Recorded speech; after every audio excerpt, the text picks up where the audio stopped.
One day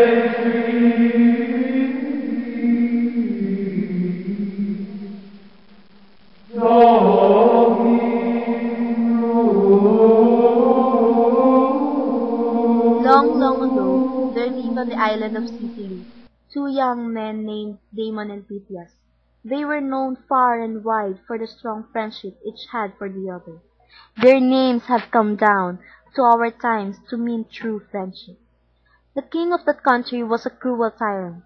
He made cruel laws, and he showed no mercy toward anyone who broke his laws. Now, you might very well wonder, Why didn't the people rebel?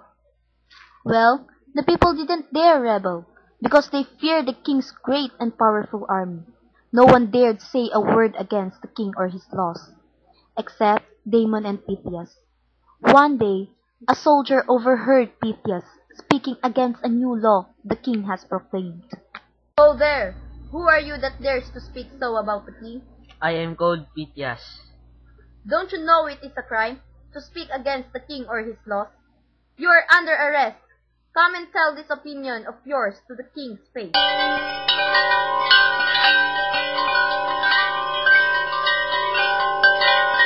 When Pythias was brought before the king, he showed no fear. He stood straight and quiet before the throne. Sir Pythias, they told me you do not approve of the law I make. I am not alone, your majesty, in thinking your laws are cruel, but you rule the people with such an iron hand that they dare not complain. But you have the daring to complain for them. Have they appointed you their champion? No, your majesty, I speak for myself alone. I have no wish to make trouble for anyone, but I am not afraid to tell you that the people suffering under your rule, they want to have a voice making in the laws for themselves. You do not allow them to speak up for themselves. In other words, you are calling me a tyrant. Well, you shall learn for yourself how a tyrant treats a rebel.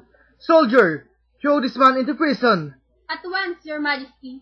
Don't try to resist Pythias. I know better than to try to resist a soldier of the king, and for how long I am to remain in prison, your majesty, merely for speaking out for the people. Not for very long, Pythias. 2 weeks from today at noon, you shall be put to death in the public square as an example to anyone else who may dare to question my laws or acts. A prison with him, soldier.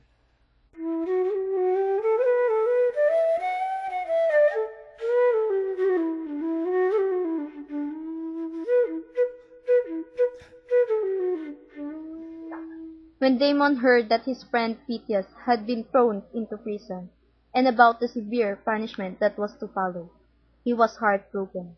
He rushed to the prison and persuaded the guard to let him speak to his friend. Oh, Pythias, how terrible to find you here. I wish I could do something to save you. Nothing can save me. Damon, my dear friend, I am prepared to die, but there is one thought that troubles me greatly. What is it? I will do anything to help you. I'm worried what will happen to my mother and my sister when I'm gone. I'll take care of them, Pythias, as if they were my own mother and sister. Thank you, Damon. I have money to leave them, but there are other things I must arrange. If only I could go to see them before I die, but they live 2 days' journey from here, you know. I'll go to the king and beg him to give you your freedom for a few days. You'll give your word to return at the end of that time. Everyone in Sicily knows you for a man who has never broken his word. Do you believe for one moment that the king would let me leave this prison, no matter how good my word may have been all my life? I'll tell him that I shall take your place in this prison cell. I'll tell him that if you do not return by the appointed day, he may kill me in your place. No, no, Damon. You must not do this foolish thing. I will not let you do this. Damon, Damon, don't go. Damon, my friend, you may find yourself in your cell beside me.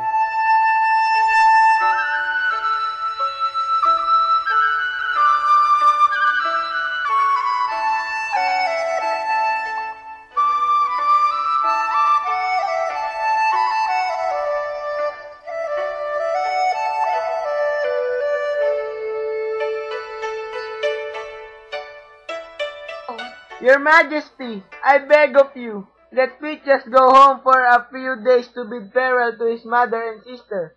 He gives you his word that he will return at your appointed time. Everyone knows that his word can be trusted. In ordinary business at first, perhaps, but he is now a man under sentence of death. To free him even a few days would strain his honesty. Any man's honesty too far. Pythias would never return here. I consider him a traitor, but I am certain he is not fool. Your Majesty, I will take his place in prison until he comes back. If he doesn't not return, then you may take my lot in his place. What did you say, Damon? I'm so certain of Pythias that I am offering to die in his place if he fails to turn on time. I can't believe you mean it. I do mean it, Your Majesty. You make me very curious, Damon. So curious that I'm willing to put you and Pythias to the test. This exchange of prisoners will be made, but Pythias must be back 2 weeks from today at noon. Thank you, Your Majesty. The order with my official seal shall go by your own hand, Damon. But I warn you, if your friend does not return in time, you shall surely die in his place. I shall show no mercy.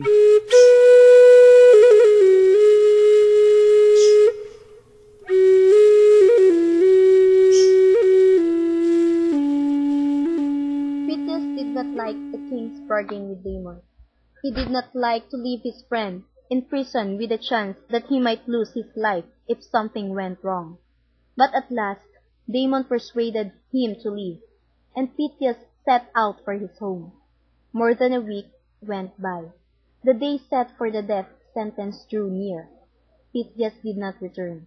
Everyone in the city knew of the condition on which the king had permitted Pythias to go home. Everywhere people met, the talk was sure to turn to the two friends. Do you suppose Pythias will come back? Why should he stick his head under the king's axe once he has escaped? Still, would an honorable man like Pythias let such a good friend die for him? There's no telling what a man will do when it's a question of his own life against another.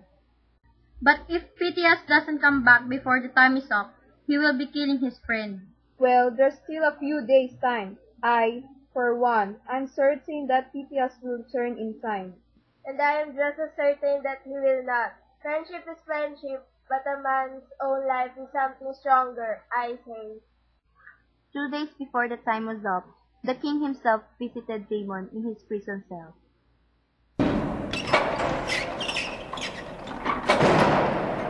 You see now, Damon, that you were a fool to make this bargain. Your friend has tricked you. He will not come back here to be killed. He has deserted you.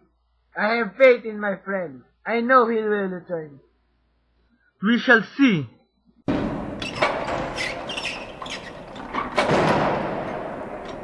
Meanwhile, when Pythias reached the home of his family, he arranged his business affairs so that his mother and sister would be able to live comfortably for the rest of their years.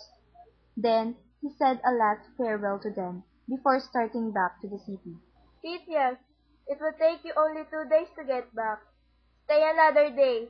I dare not beg you. stay any longer, mother. Remember, Damon is locked up in my prison cell while I'm gone. Please don't make it any harder for me.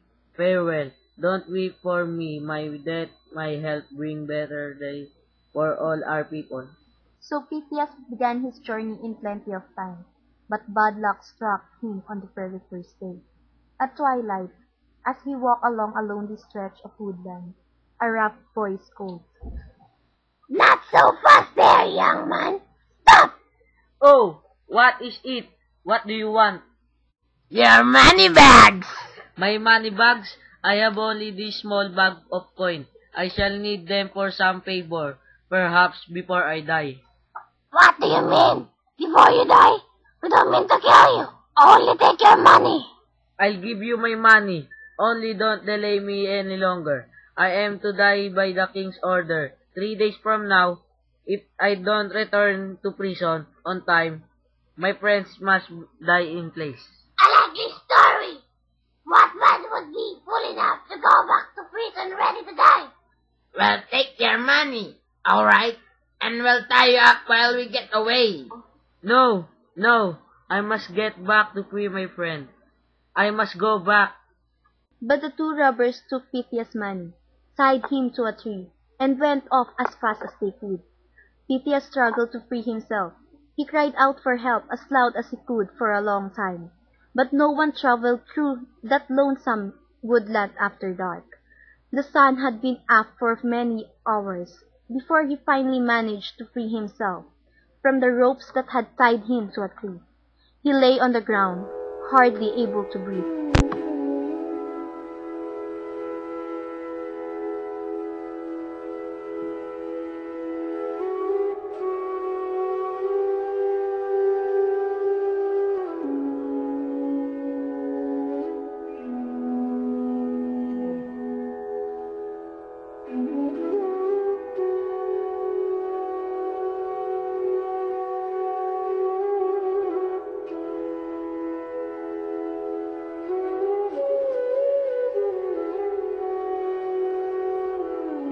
After a while, Pythias got to his feet, weak and dizzy from hunger and thirst, and he struggled to free himself. He set off again. Day and night he traveled without stopping, desperately trying to reach the city in time to save Damon's life.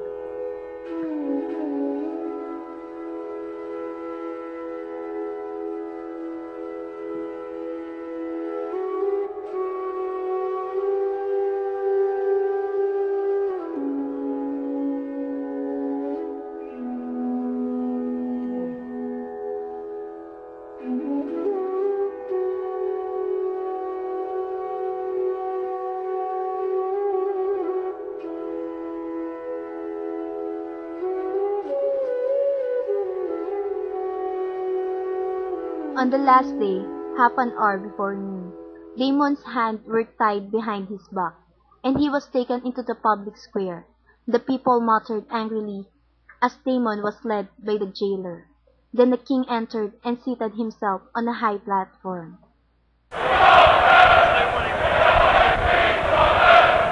Long live the king! The longer he lives, the more miserable our lives will be. Well, Damon, your lifetime is nearly up. Where is your good friend Pythias now? I have faith in my friend. If he has not returned, I am certain it is through no fault of his own. The sun is almost overhead. The shadow is almost at the noon mark, and still your friend has not returned to give you back your life. I am ready and happy to die in his place. And you shall, Damon. Jailer, lead to the prison to the...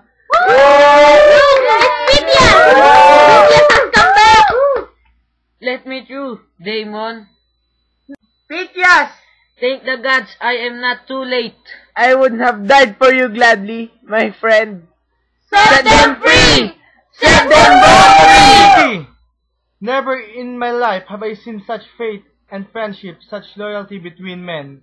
There are many among you who call me harsh and cruel, but I cannot kill any man who proves such strong and true friendship for another. Damon and Pythias, I set you both free. Yes! I am a king. I command a great army. I have stores of gold and precious jewels.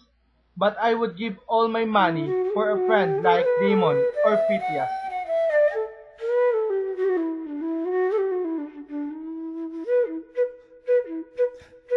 Characters: Damon, Jethro Fabelia, Pythias, Juan Paulo Morga, King, Theodore Hodgson, Soldier, Elaine Sayenga, First Robber, Lane Sayenga, Second Robber, Jethro Fabelia, Mother, Kyra Villanueva, Narrator, Rosel Cubol, First Voice, Camille Arca, Second Voice, Stephanie Dinsay, Third Voice, Luisa Marte.